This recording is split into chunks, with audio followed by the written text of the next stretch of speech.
In the next series of videos, we're going to work through completing the accounting cycle. In this first video for Module 2, we're going to be discussing the accrual basis of accounting. So, reviewing a few concepts with which you should be familiar at this point. The first one is the idea of an accounting period.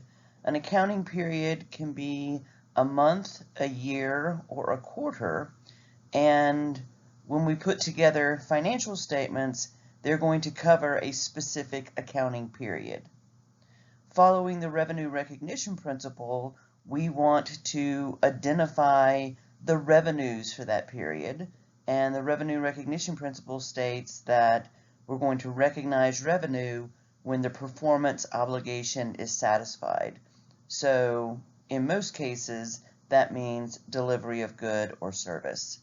So if we're putting together an income statement and the accounting period is August, we want to recognize the revenue for all the performance obligations we satisfied in August. And finally, the expense recognition principle, which is also known as the matching principle, says that we want to match expenses against the revenues that they help generate. So we want to determine which expenses were incurred in connection with generating that August revenue. The accrual basis is required by generally accepted accounting principles, or GAAP, and under the accrual basis, we follow the revenue recognition principle. We record revenues in the period when the performance obligation is satisfied. We also follow the expense recognition principle and match expenses against the revenues that they help generate. So if a company is publicly traded, we know that they have to follow GAAP and they have to prepare their financial statements on an accrual basis. This is as opposed to a cash basis. Under the cash basis, you record revenue when the cash is received and expenses when cash is paid. The cash basis is not accepted by GAAP. So a quick example to illustrate the difference between the accrual and cash basis. We have Joe the painter purchases paint for a house for $500. He completes the job on December 30th and pays his employee $1,000 on that date. He bills the customer and collects the $4,000 payment on January 2nd.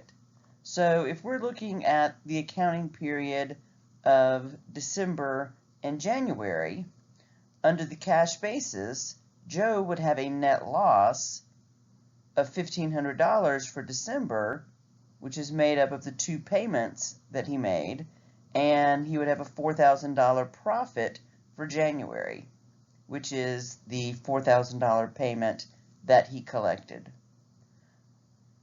Under the accrual basis, Joe just has a profit of $2,500 in December. That $2,500 is the $4,000 revenue minus the $1,000 expense and the $500 expense. So the question is, which basis better reflects the company's profitability?